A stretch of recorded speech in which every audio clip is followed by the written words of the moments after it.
When was the last Grand Prix? What is going on at Mercedes and Ferrari? Why is Fernando Alonso so great? And this weekend we have the first sprint race, but there's a little bit of a twist. Good evening and welcome. Let's go racing.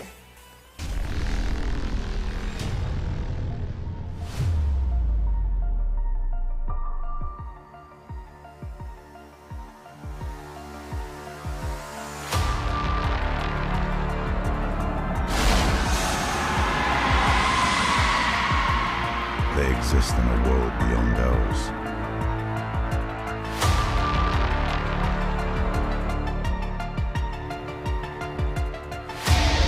This is Formula One.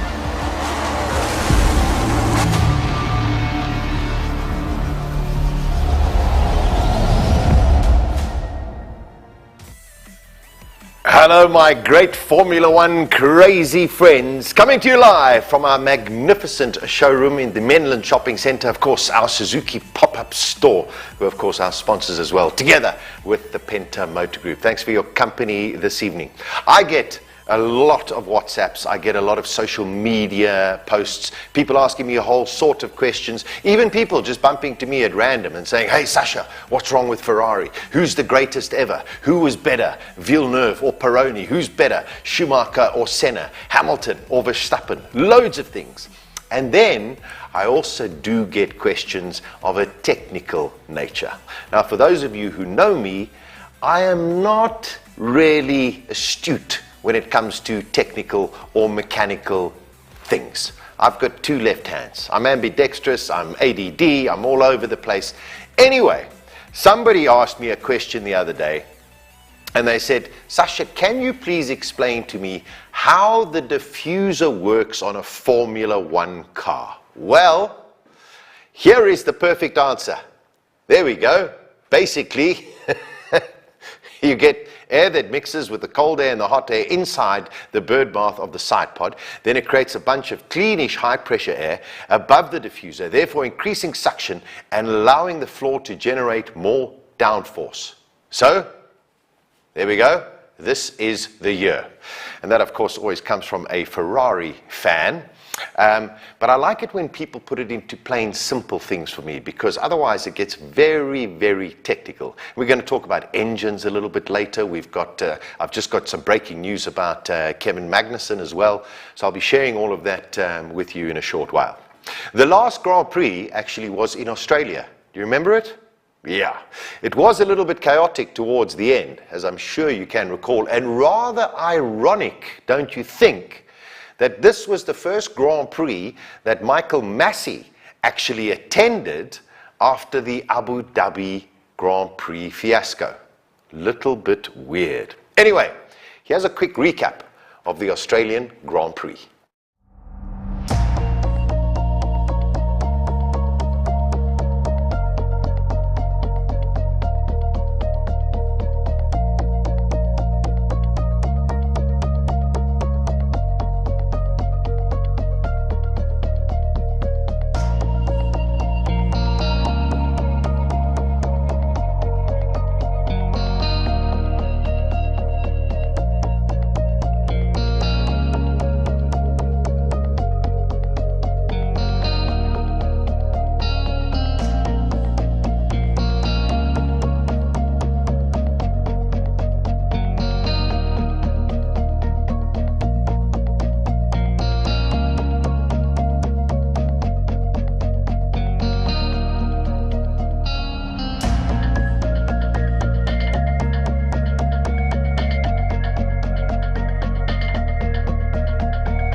was a chaotic Grand Prix right at the end. We had maybe an unnecessary red flag. Then we had the race restarted. Then Carlos Sainz got into trouble and crashed out. Alonso got spun around, and then they restarted again. Anyway, that was the Australian Grand Prix. And Formula One is completely unpredictable. And after that happened, everyone sat there and said, oh, but what about Abu Dhabi? Shouldn't we have different rules? Shouldn't we have different regulations? I think the stewards have to do what they can best when it comes to a Grand Prix situation. Initially, I really thought the decisions were incorrect, but my biggest problem was the red flag. I don't think they really needed a red flag. Oh, you might have noticed a very pretty lady in the picture. In the past, we've always had obligatory photographs, and this year, obligatory photograph, as always, of Eva Green, who is my favorite actress in the world. Now, besides the most red flags in a Grand Prix ever, Australia also had an astonishing fact. And this one I found incredibly hard to believe. For the first time ever, after the first 3 races in Formula One, this happened, and that means that every single Formula One team has actually scored a point. And if you go back 73 years, and it's the first time ever after 3 races that every single team has scored a point. Now, we may have been starved over the last couple of weeks in terms of Formula One action, and that was because the Chinese Grand Prix was cancelled and it wasn't replaced, and that's why we've had this extended gap from Australia until this week in Azerbaijan. But the next 6 weeks are going to be crazy. Yes, we have got 5 races coming up. They are Azerbaijan this coming weekend, then we go to Miami, then we go to Imola for the Emilia-Romagna Grand Prix, Monte Carlo, and of course Spain at Barcelona. It's like an adrenaline rush you can only dream of. So keep your comments coming in. It's always lovely to hear from you via the YouTube channel, otherwise on the WhatsApp line. I'll be checking that out shortly, also on the Facebook page as well. The telephone number is on your screen at the bottom for the WhatsApp, +7 738794498. Keep the comments in, and we'll go through them during the course of this evening as well. 2 more little bits before we start getting very serious. Beware of what you read and believe. We live in a world of huge amount of fake news, and now we also have artificial intelligence that we have to deal with. And I'm sure many of you have seen or read or have heard about an article that emanated out of Germany about 10 days ago regarding the life of Michael Schumacher and the state that he's in. Now, a German publication published an article which was created totally by ChatGPT, which is an artificial intelligence program. And, well, to cut a long story short, the Schumacher family are now suing that publication, and the editor of that magazine has been fired after the fake Michael Schumacher interview. In my opinion, good riddance. Speaking of rumors, Kyalami is back on the radar, and so is Vietnam. Now, from all of the sources that I have and people who are very, very close to the ground, the official call from Kyalami is no comment. Okay, we'll have to see what's going to go on. But where there's smoke, there's fire, and it doesn't seem to be going away in a hurry, and let's hope. There is an opportunity for next year, 2024. Kyalami is just about ready, but let's not hype it up like we did towards the middle of last year, and unfortunately everything fell apart. Coming up, lots of changes in team personnel, and why is Fernando Alonso so revered?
Yep, welcome back, and of course we are coming to you live from our Suzuki pop-up store at the Menlyn Shopping Centre. Always great to be here with the whole team as well, so that's great. Angelo says hello, how are you doing? Roland was asking the question and answered it himself. Why was there such a long break between Australia and Azerbaijan? That was because the Chinese Grand Prix was cancelled. Hello Diane, always lovely to hear from you.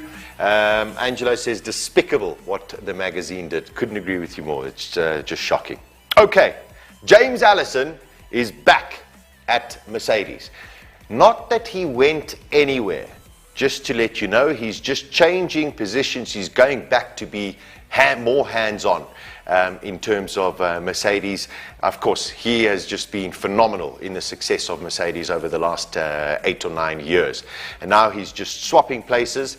And he's going to resume the role that he had prior, and that is will be of technical director at Mercedes AMG.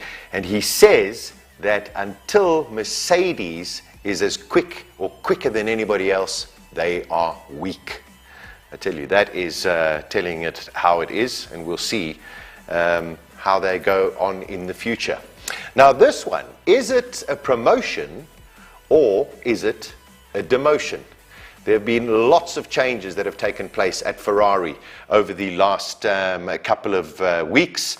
Ever since the arrival of Fred Vasseur, he's definitely put his mark on exactly what is happening at Ferrari. The big news is that Laurent Mekies, who's incredibly well known, I'm sure everybody knows him from the TV as well, he is going to replace Tost at AlphaTauri at the end of this year.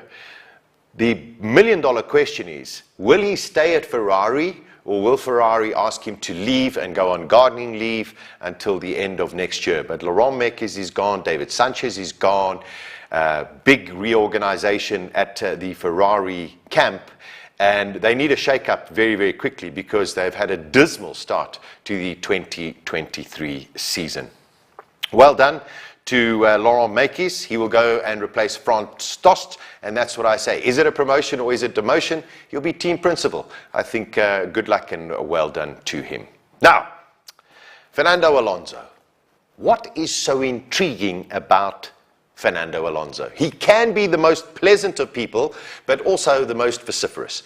He has made many enemies in Formula One, but he has matured, and he really has become a true fan favorite, as well as perhaps the most respected driver on the grid. He's a double world champion, and had he made a couple of different decisions, he most probably should have 5 or 6 championships under his belt. He's won at Le Mans as well. Anything he does is quite phenomenal. He's driving as well as he ever has, and as I say, more and more fans are warming up to him. Now this season, they have a much more competitive car, and the results speak for themselves. Admittedly, he needs a win, and we would love to see that as Aston Martin continue on their way, and long may it continue that way with, I suppose, the likes of Mercedes, the likes of Ferrari going to be definitely on their heels. But really, let's hope that Fernando Alonso can do something even more special this year.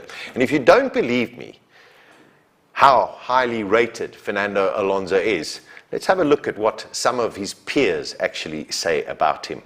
This is what they say. Everybody who watches Formula One knows Fernando has got skills none of the other drivers have got.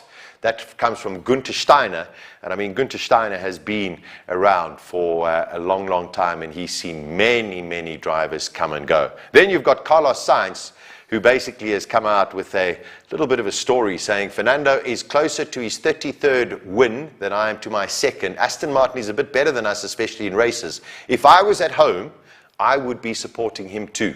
We need Red Bull to fail, and we need to step up as well to beat Aston Martin Racing as well as Mercedes. Sure, that is very exciting. Now, coming up, we've got some changes when it comes to engines, and of course we've got the sprint race coming up this weekend, but there's a little bit of a twist as well.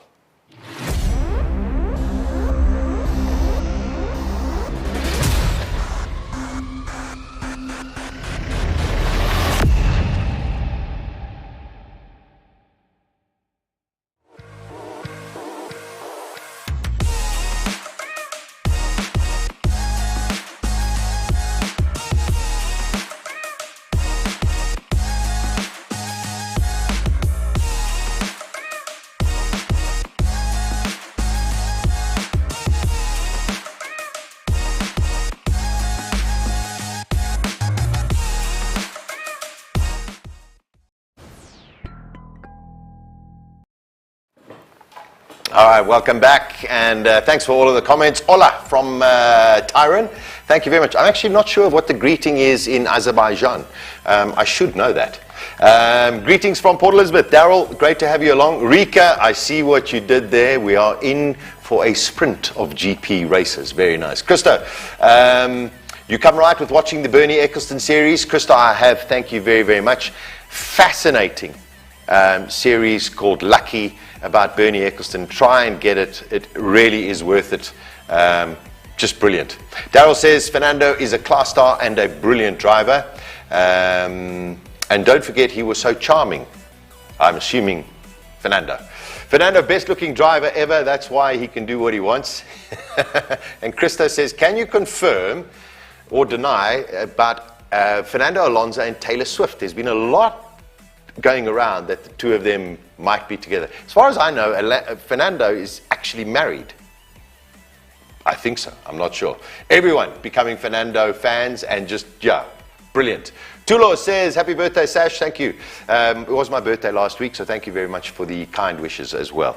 Keep the messages coming through as we start now looking at some of the things that have changed. I read this specific headline and I got very, very excited because I thought, well, we've got this budget cap, but now we've got free engines.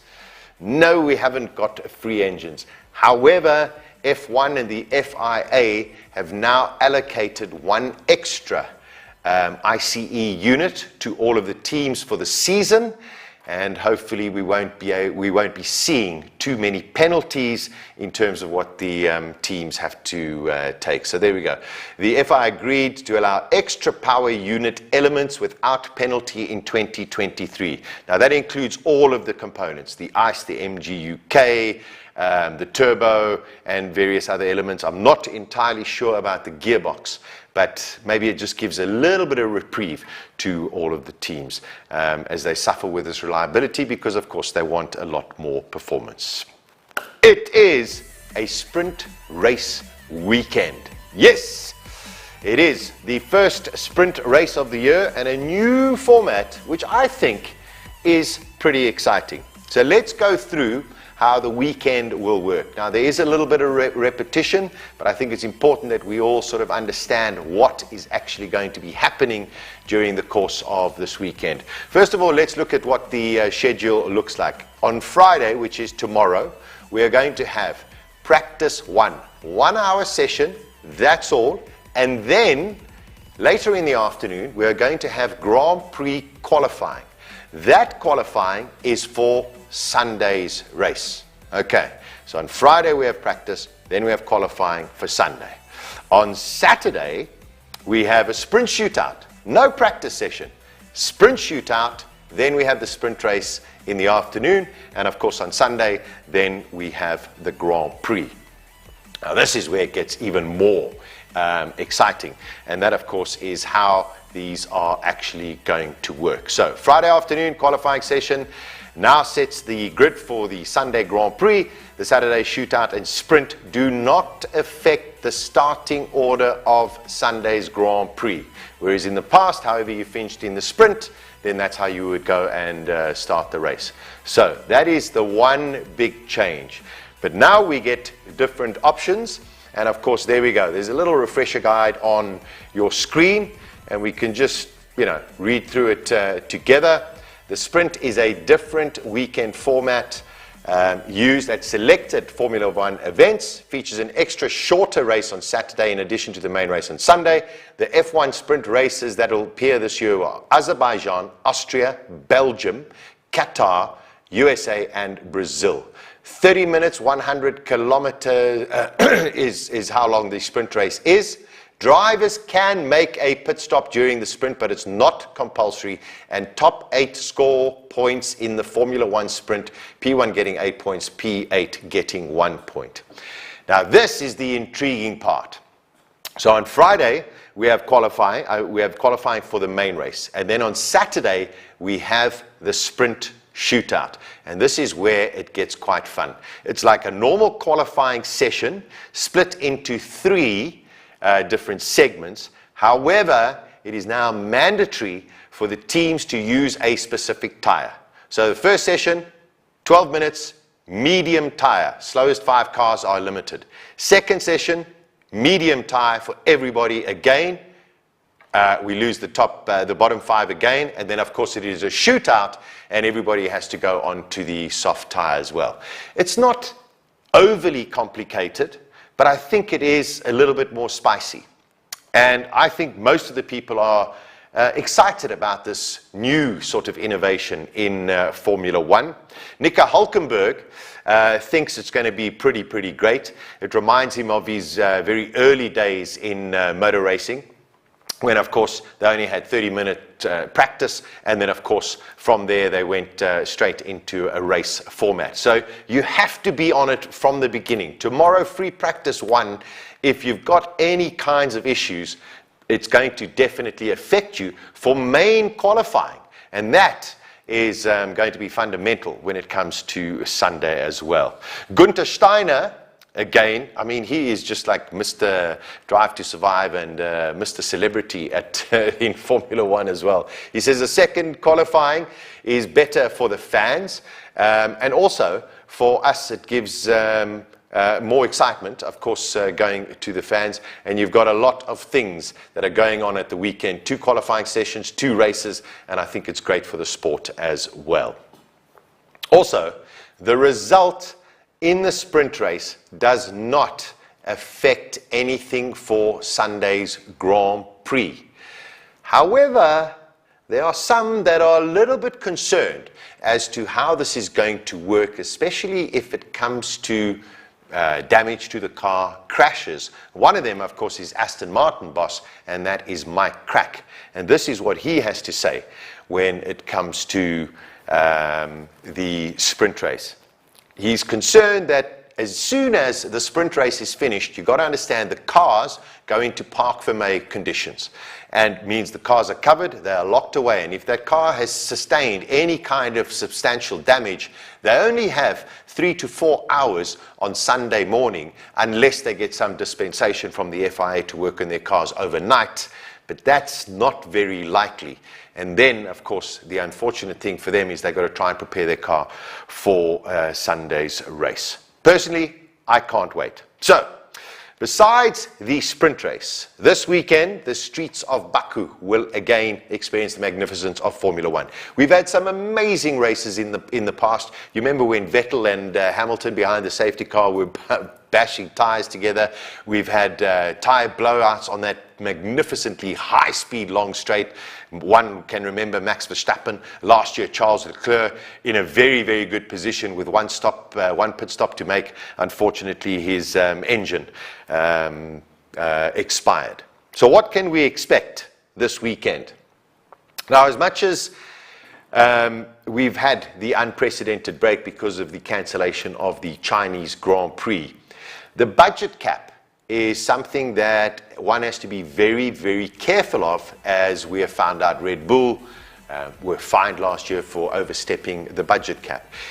The teams have programs, and they have basically sat there and said, okay, first 5 races, we're going to do this, and then most of them are going to come with upgrades at Imola. Now, to rush all of that, now to bring it to Azerbaijan and Miami might not fill in or fit in with the program that each of these teams have made or have set out. So as much as I expect improvements this weekend, I don't expect major innovations on the cars. I might be wrong, we'll find out tomorrow morning, but I don't really expect too many updates on cars. The most, I think, important update that we're going to see is going to be on the rear wing of most of the cars, because this is a track where you don't want a lot of drag, so you want to have a little flimsy and thin, weak rear wing as well. Now, we have to remember, the budget cap.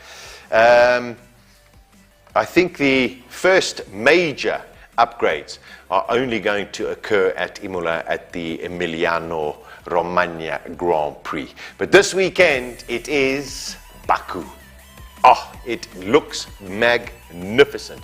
It is beautiful. I remember when it first came onto the calendar, I didn't even know where Azerbaijan was. And I went to go and Google it, and I just said, man, I'm just too ignorant. Got to go and travel more. I've actually got friends of mine, a whole family, because their daughter, who's just turned 14 years old, is Formula One crazy.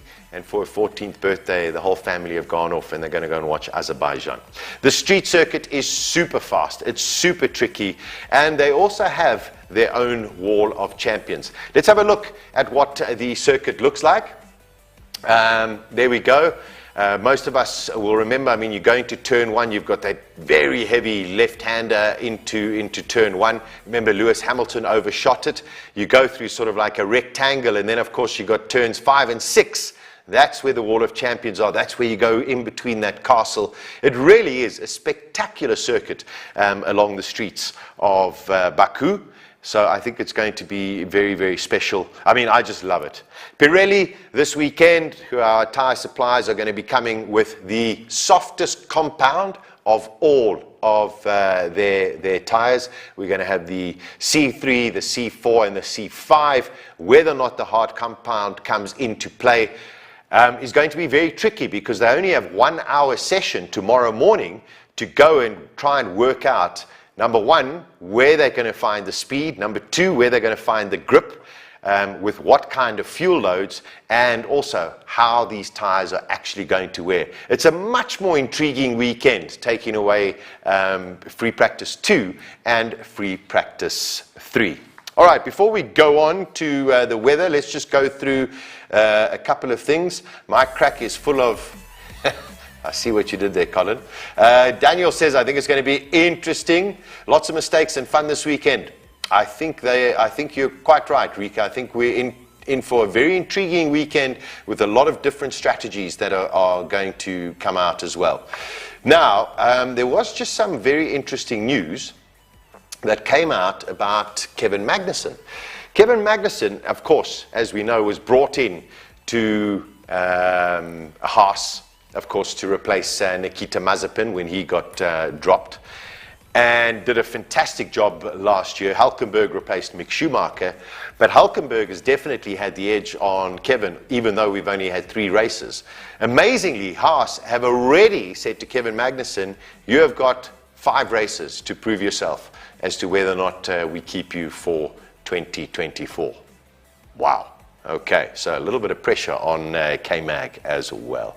Weather-wise this weekend, let's see what we can expect. No rain. Monday brings rain, and you never know with weather forecasts, but it seems as though it's going to be relatively warm, a little bit of cloud, and that, of course, I think is going to affect how these teams actually respond and how they set up their cars. But the weather seems consistent Friday, Saturday, and Sunday. So we don't have blistering heat and then cool.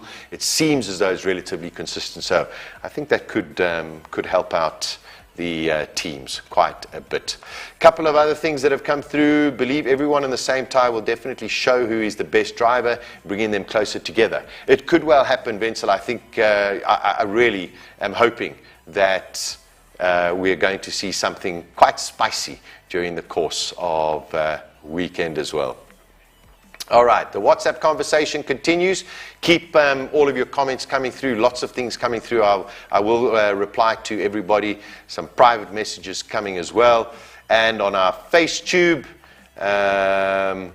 last couple of questions before we actually sign off. Turn 8 and 9 is the castle, sir. Thank you, Colin. My apologies.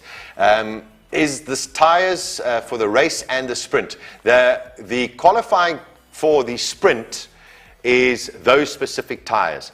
Qualifying on Friday afternoon, of course, the teams can choose whatever they have out of their allocation, but they must ensure that they have enough medium tyres for the sprint qualifying on Saturday. So it's going to be really, really exciting. If we get to qualifying on Friday afternoon and certain teams all of a sudden flat spot, miss a corner and ruin a couple of sets of tyres, they're going to be under a lot of pressure for that sprint qualifying on the Saturday as well.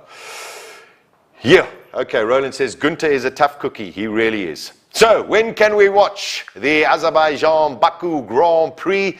These are the times that you want to get up and, well, not really up. We're very lucky. It's not really bad times for us here in South Africa. There you can see we've got practice 1, which will take place on Friday morning tomorrow, 11:30 to 12:30. And then don't forget, qualifying is for Sunday's race. That's from 3 through until 4.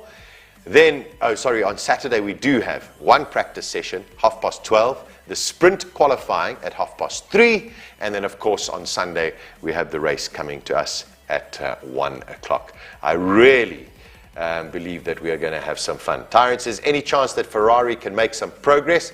Tyrone, the way that they've started, I think anything going forward for them, anything better than what they've had so far is progress. And they are Ferrari, so I'm sure they're doing everything that they can to ensure that they get to the top and, of course, take on the likes of Aston Martin, Mercedes, and Red Bull. They must probably lying fourth in the pack at the moment. Now, next weekend, of course, is the Miami Grand Prix, which takes place in Miami. And I'll be live, and the show will come to you live from Samola, because I will be at Samola for the Samola hill climb. So if you are down in the Knysna, Plet, George area, make sure you come to Samola hill climb next weekend as well. I think it is going to be fabulous. From the whole team, Fritz, Henk, and of course my whole Suzuki team and Penta team here at Menlyn, thanks very, very much for watching. Enjoy the Azerbaijan Grand Prix this weekend, and we'll chat again next Thursday evening. Let's go racing.